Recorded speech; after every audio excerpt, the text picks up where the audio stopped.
Greetings, friends! Squancher the Monkey Boy here yet again to read yet another chapter from the landmark novel Ballsfart and the Forest of Penises. Okay, well, just some quick things I wanted to say at the very beginning. Thank you again to everyone that has supported Ballsfart. We again want to let you know that there is a Facebook page, and there is also a Reddit page, and obviously there is the book in both physical and digital form on Amazon. So please feel free to check those out if you're interested in any of this. Next up though, I just really want to make sure that everyone is clear on this, that there is a trigger warning before this chapter. This is chapter 13. At the end of the last chapter, we found out that this chapter would feature goblins. Now, I'm not sure if you know what that means. Goblins are problematic, to say the least. And I just wanted to set up that I have not read ahead and seen what happens in this chapter, but I am very confident that whatever it is, that it too is extremely problematic. So if anyone here is in any way offended by anything imaginable, if there's just anything you can imagine, it's probably some version of it is probably coming. Because goblins, you know, it's oh boy. All right, well, I guess it's the best I can do. All I can do is warn you. So, all right, so let's look at today's chapter 13. Lucky me. This one's entitled, "That's Right, This Story Has Fucking Goblins in It." Look, I know that I've described a lot of different species so far as the worst. Mermaids are the worst, and spider people are the worst, and spiders that aren't people are also the worst, and leprechauns, of course, are easily also the worst. And for the most part, those are all contenders for the worst, but really, it's just Kevin. Kevin was the worst. It was just everything about him. Sure, I only knew the bastard for about a minute, but already I could tell that his presence was a fucking nightmare. It's sort of hard to describe. He's like the guy that your friends make friends with, but he's not your friend, and every time you see him, you're just like, oh God, not this fucking guy again. And you would seriously give anything to see a random chunk of metal fall right through his annoying thick skull. Well, yeah, that was Kevin, and thank goodness he was dead, because he was truly the fucking worst. But even though leppies suck in general, Kevin's still not a species. Now, when it comes to which species truly is the worst, I feel like I don't have to tell you that goblins are unequivocally the absolute bottom of the goddamn barrel. Seriously, throughout all of the many planes of reality, even in ones where goblins don't technically exist, it is still common knowledge that goblins are just total pieces of rotting dog shit. Now think about that for a second. That's really saying something. This all feels very racist against goblins. So there I was, helpless, lying broken in a cage, covered in my own vomit, and waiting for this pair of goblins to rape my eye sockets out while they sodomized me with a hot poker. Because for real, you guys, goblins do not fuck around. Time to see what we got in the delivery today, eh? Scratched out the first one. Quick side note, goblins, in my experience, mostly speak conlang. I honestly don't know if there are any native goblin languages where I come from. Probably not. Oh, I do love surprises, croaked the other. Can we guess first? What's the point? It's nearly always a cave spider. But what if it's not? Well, then it's probably another lost kappa. Exactly. And that means we get to jack off in one of those brain bowls again. Oh, Zotard, laughed the first one. That's what I'll always love about you. The two goblins came around the corner carrying long ropes and large hooks. Holy fuck! Exclaimed the first. Are you serious right now? We caught a fucking mermaid? No fucking way! How the fuck did a mermaid get all the way up here in the chodies? And how the fuck did it get so fat and hairy? Ugh, that's the ugliest mermaid that I've ever seen. Who knows how long it's been crawling in these tunnels? I wonder how it sustained its weird fat body. Aw, feigned the one called Zotard. I suppose the poor thing's lost. The goblin laughed demoniacally. Hi there, fat ass. Speak up. What brings you around these parts? The goblins were close to the bars now, but not so close that I could grab one. The one on the left, Zotard, had ears filled with strange crude piercings, while his companion wore a face full of scars and an eye patch. I don't think he wants to talk, said the one-eyed one. Poor thing must be scared out of his fat fucking brain. Don't worry, ugly little mermaid. We'll take care of you now. You're safe here with us. Both of them paused, trying to contain their laughter, but quickly failed, chortling wildly as they held their heaving goblin bellies. Fuck. I was really in for it now. Everyone knows that when you're captured by goblins, you only have two things to look forward to. They're going to torture you, and they're going to eat you. And somewhere in there, you're probably getting raped. All right, I guess that's three things, but the third one's slightly less certain than the first two, at least while you're still alive. I was, at this point, still breathing hard and in a mess of pain, and definitely in no shape to argue with anyone, let alone fight back.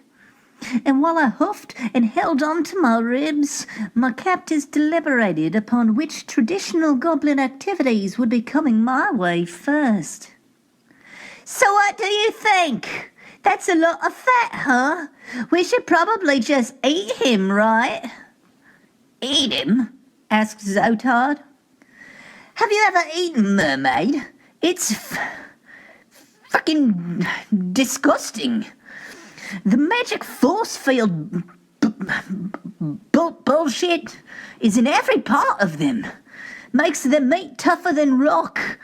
I say we just torture the shit out of him. Well, I mean, we were still going to do that too, of course. I was just thinking maybe something with hot pokers. Maybe we put our initials in him. That would be fun, but neither of us can read. That's true. Well, maybe we could look him up with a bunch of hungry cave spiders. Do we have any live ones around? No. But we could reset the trap, wait until we get a few cave spiders, and then put them in his cage. That would be pretty funny. Sure, but how long would that take? And in the meanwhile, what? We just hang out with him? I mean, just look at that thing. Sitting there all fat and weird. I don't want to hang out with that. No, said Zotard, scrunching his face. We don't have to hang out with him. We could still give him the pokers. We'll just brand him with smiley faces or something. Or actually, you know what? Blibster still has some of those cave wasps. We could just stretch out his dick and... You're speaking to Blibster again? The one in the eye patch seemed thoroughly concerned. Zotard paused, biting his lip uncomfortably. Yeah, I mean, I saw him in passing. In passing? What's that mean? Where? In the vomitorium. The other goblin widened his one good eye in surprise. At the vomitorium? Are you fucking kidding me? What? It's not a big deal. Shockholm's a small village. Everybody sees everybody. Everybody sees everybody. Are you fucking kidding me right now? Do you hear yourself? You know I didn't mean it like that, Puckvane. Puckvane then put his hands upon his own face, as though this were really bad news, and he was having a hard time processing it. Look, said Zotard, it's not what you think, okay? I'm sorry, it's just... He was there, and I was there. Yeah? And it was just the two of you there? No one else around? No, everyone was there. Coalbag, Turtle. Oh, Turtle was there too. Oh, for fuck's sake. Well, I'm sure Schwamp was happy to hear about that. Look, it's not even... Holy shit. He doesn't even know, does he? Zotard remained silent. Fucking Turtle. Of course he didn't tell him. Oh, so what? So now you're going to be the one to tell him? I should. I think Schwamp deserves to know. I would want to know. Well, it doesn't matter because it didn't mean anything. We just caught up for a minute. Just caught up. Are you fucking kidding me? You know how I fucking feel right now. It's a small village, Puck. Nothing happened. You don't need to freak out every time you hear his name. This isn't about Blibster. I don't give a shit about Blibster. I give a shit about you. And I give a shit about you lying to me. I'm not lying to you. Nothing important happened that was worth telling you about, so I didn't. Oh yeah? Nothing that mattered? So I'm sure you won't care when I tell Schwamp about your little rendezvous, eh? Zotard didn't respond. Exactly! Fuck this. We're done here, motherfucker. And at that, Puckvane stormed out, turning rigidly back around the corner as he muttered angry mutterings to no one but himself. For a moment, Zotard lingered, seemingly almost too weak to hold himself up. I, conversely, was still lying on my side, still watching, eyes wide open, no longer panting, but still holding my ribs, covered in my own drying vomit, and wondering what the fuck was going on. After about a minute of awkward silence, Zotard looked up at me. I guess we'll have to wait until tomorrow to torture you, he mumbled unenthusiastically. There's just too much going on right now. The goblin then turned to head out of the chamber.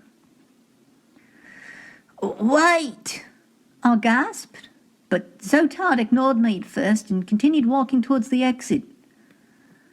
I then said something just desperate and stupid enough to get his attention. I can help. The goblin paused before glancing over his shoulder. How the fuck can you help anything, you fat piece of shit? You need... I winced and clenched my ribs as I formed the words. You need...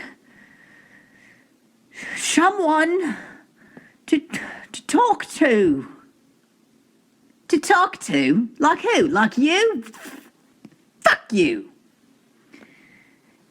It'll help you with your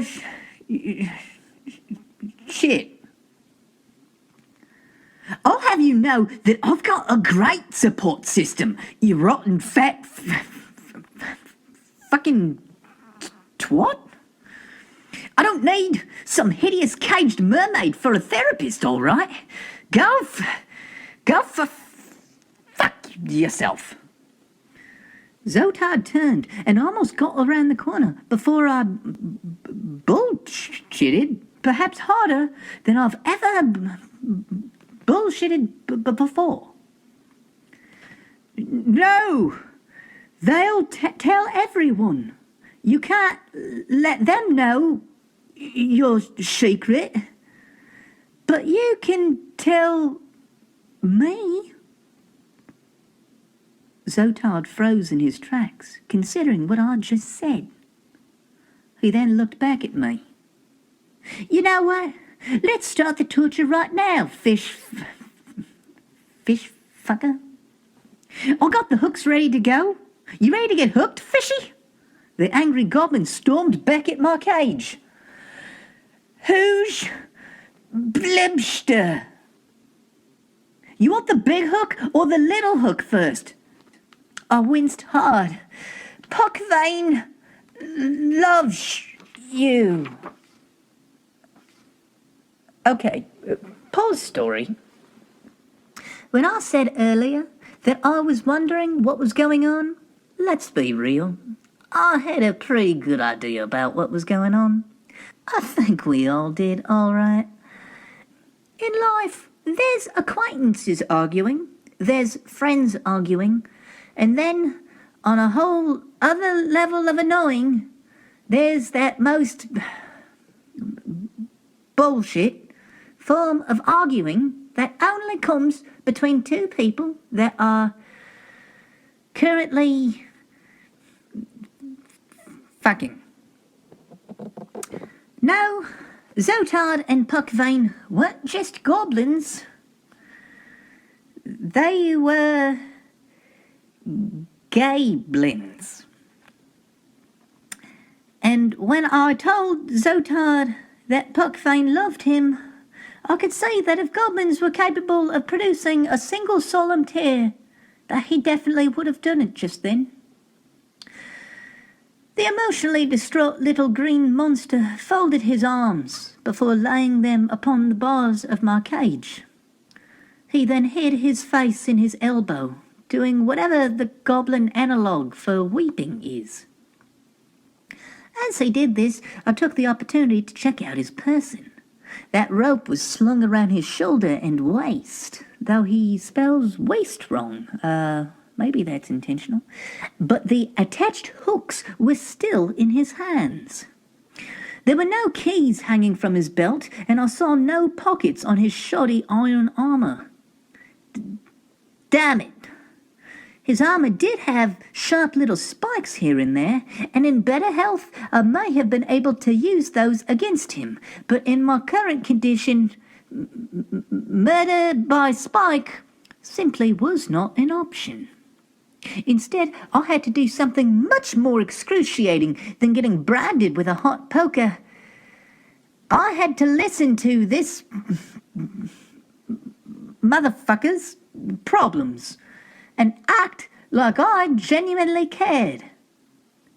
It was a fate far worse than death, but I had no other choice.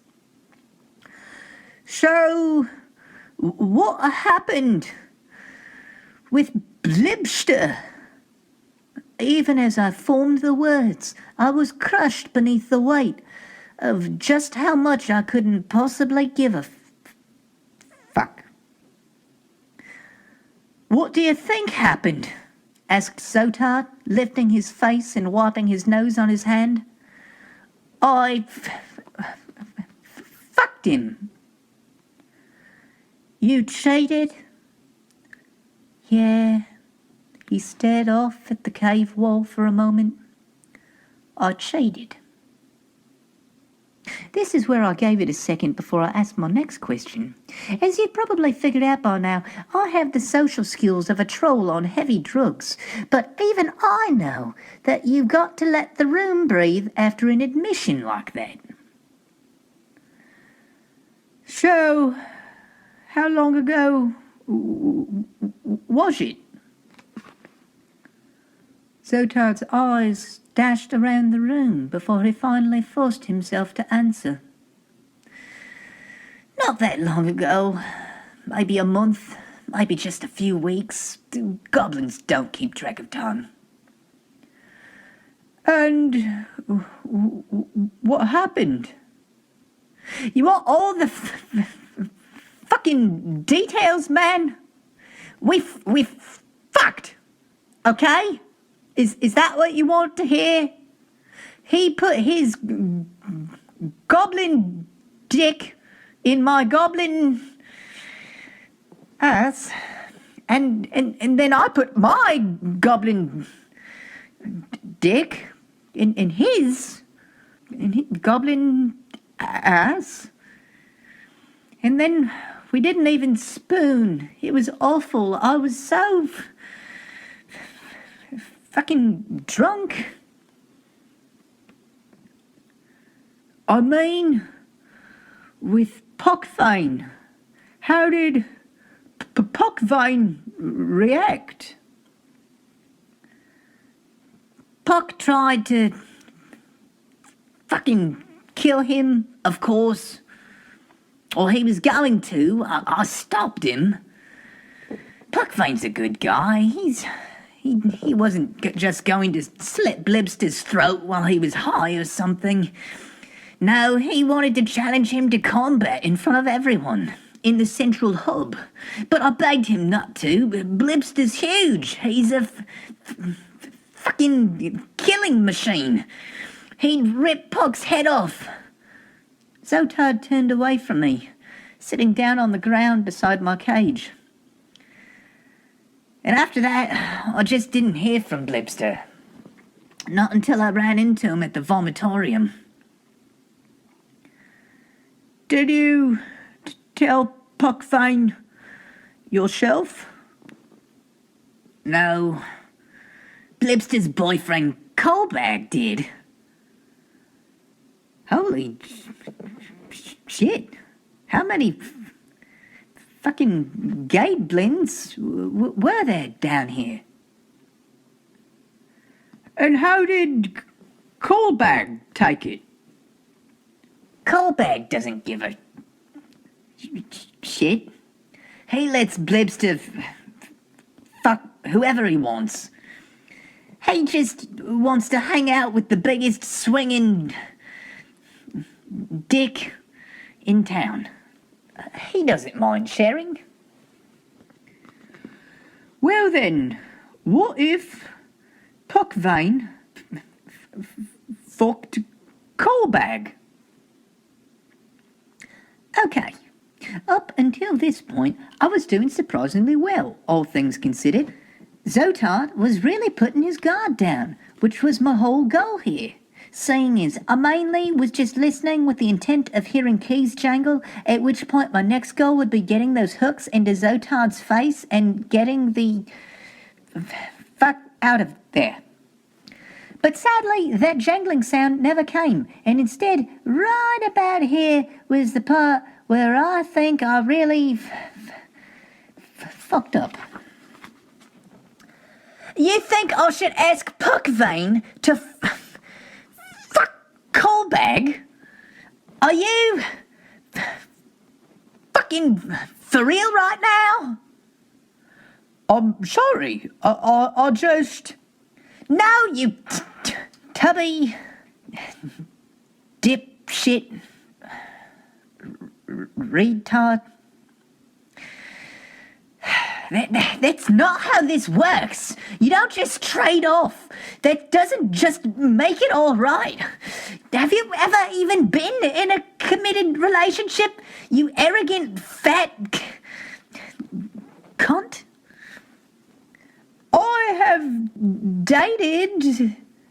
What? A female? And did you want other dudes fucking her? Because if that's your thing, fine. But that ain't for everyone, you fucking asshole. No, I meant... Oh, now I get it. It's because we're queer, isn't it? I see. You think all us gay goblins just stand around in a big circle, jerking each other off because we're gay, huh? Well, listen up, shit for brains. We jerk each other off in a big circle because we're goblins, and all goblins partake in the circle of trust. Don't just barge your way into someone else's culture and make your dumb fuck assumptions. I'm sorry. You just bought yourself a month of endless fucking hell, is what you just did. Oh, I cannot wait to rip your fucking dick off and suffocate you with your own foreskin, fish fucker. You want to barge into my life? You think you can tell me how I should love a goblin? Turn around. The fuck you say to me? Turn around. Zotard peeked only briefly over his shoulder, but it was enough. He then turned around slowly and found Puckvane standing there behind him. Puckvane had actually been standing there for about a minute. I heard everything, said Puckvane. I'm sorry, said Zotard, getting all choked up and shit. No, it's okay. I understand. Puckvane stepped forward and embraced Zotard. Then they did that weird thing where they locked fingers and just stared into one another's eyes for a minute. Again, I was only listening for the jangling of keys, but had no such luck. And after a long, passionate goblin kiss, Zotard turned back to face me. I'm still going to make your life a living hell, you piece of shit. I just want you to be happy. Zotard looked back at Pockfane. And that's when they started really going at it with their making out. It was awkward, but I couldn't move, and it also didn't stop there. Slowly, the goblins each undressed one another, and then started sucking each other's goblin dicks. Obviously, I tried not to watch, but every once in a while they'd make sounds that were downright haunting. So I'd have to look for a brief second just to figure out what was going on. Then, whichever one was currently facing me would make eye contact and just sustain it until I looked away. I think they were real into that, and some shit. I don't know. They seemed like they were real into a lot of fucked up things. Despite being broken and tired, falling asleep was rather difficult that night. I didn't have a pillow, and the gablins kept screaming things out like, "Lick all 6 of my goblin balls, you fucking slut. And I'm going to nut all over your balls. I'm going to cover all 6 of them with my cum.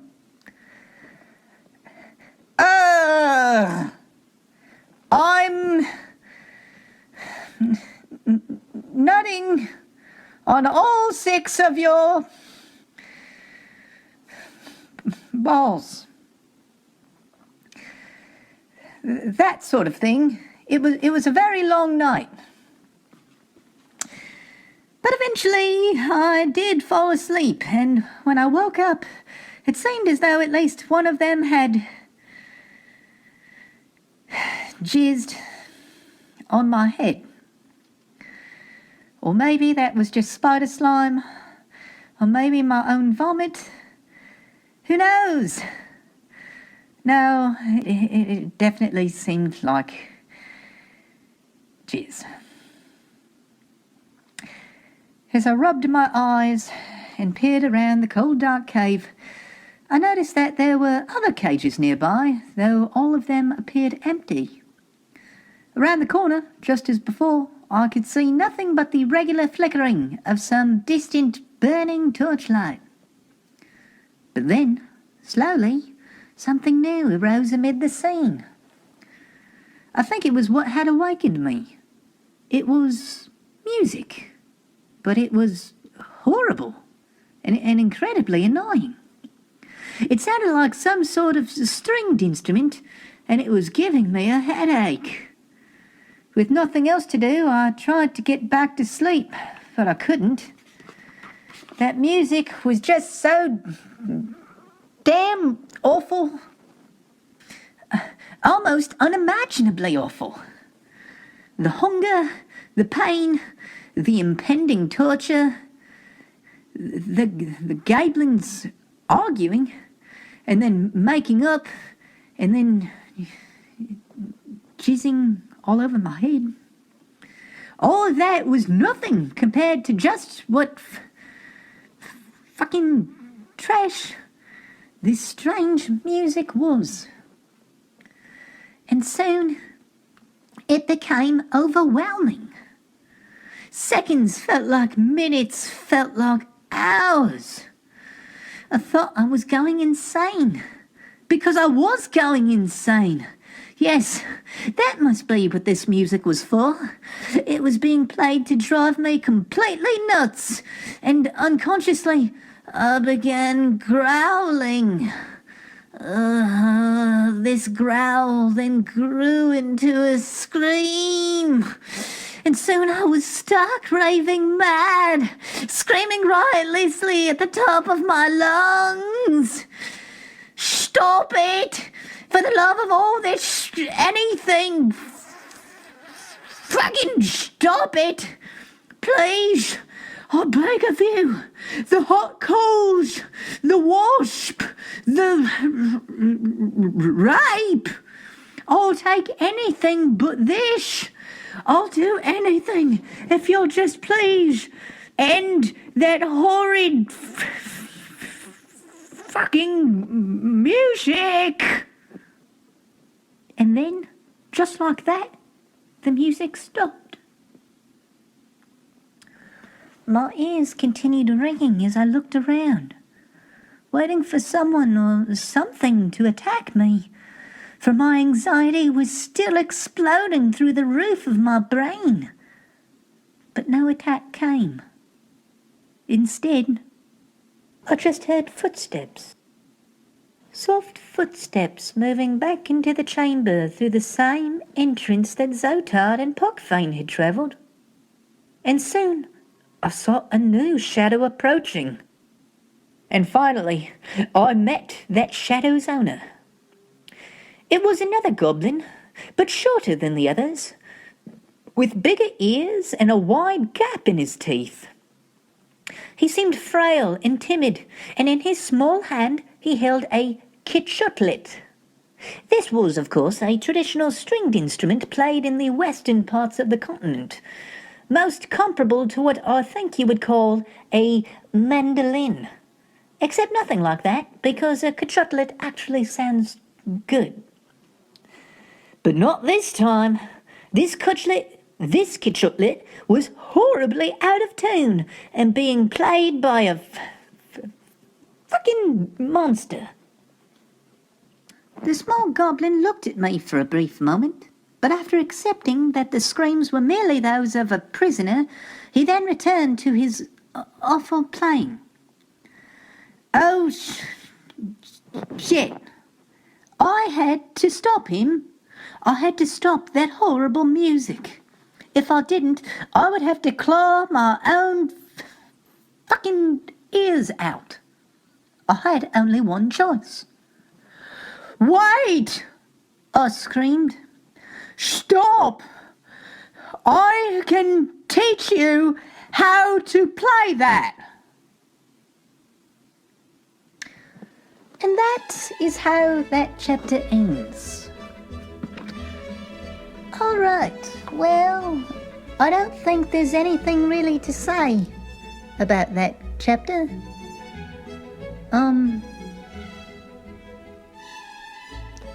It was both incredibly racist and deeply homophobic. So I don't really know where we go from here. Maybe the worst is behind us. What am I saying? The worst? This is the greatest novel ever written. That is as Sir Ballsfart has repeatedly iterated to me. That is just a fact of life. And so maybe, I'm looking at this the wrong way. Maybe the best is yet to come.